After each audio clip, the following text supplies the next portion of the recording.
And so what we've done is we've worked as a leadership team to put together 5 very distinct strategies that we want to align all of our tactics with over the coming year.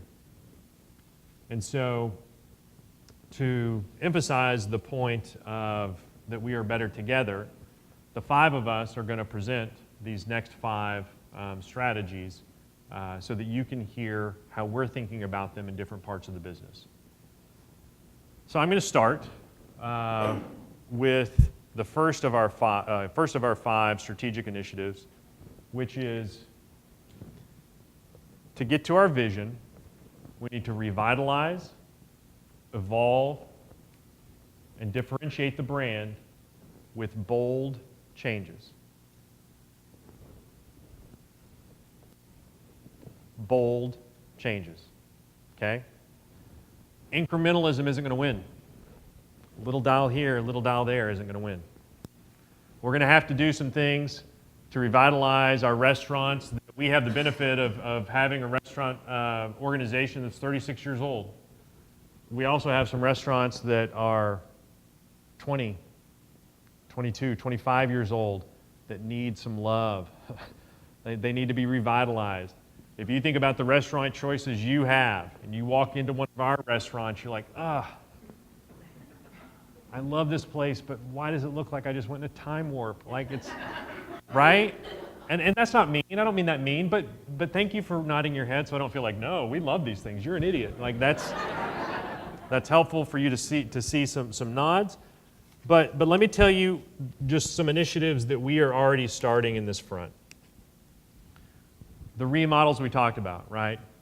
John, Jessica, Phil have been working with me to help me understand how the regionals think about their restaurants, how we can get this CapEx money deployed.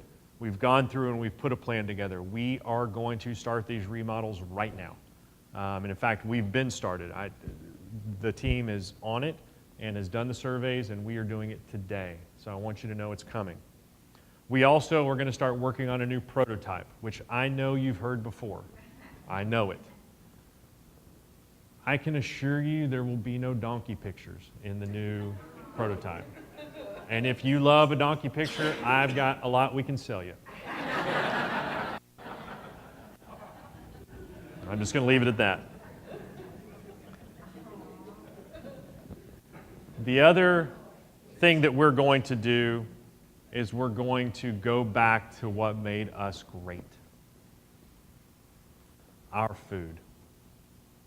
One of the things I have become convinced of in my visits to our restaurants is our cocineros can do anything. Am I right? I mean, damn. Those guys and gals are good.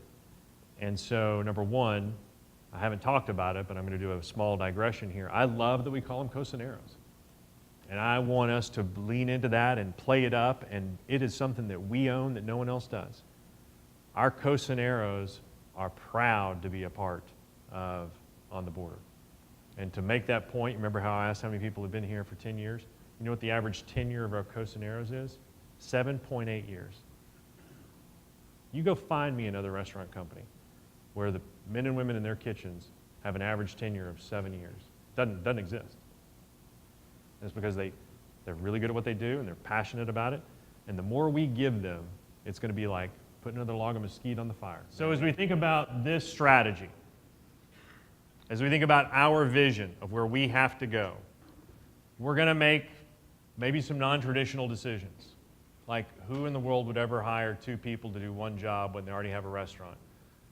But as I talked with the board, as I talked with our team, as I talked with some of you that know the caliber of the people that Beto and Julian are, it seemed like a great move, and I think it signals that we are in it to win it. And we are going to come back and we are going to do this. So very excited about this first strategy. And in each of these that we talk about, we are not waiting for a town hall to get going. We're on our way, and we're going to keep it going. And so with that, let me turn it over to Monty to talk about our second key strategy, and let you take it from here, sir.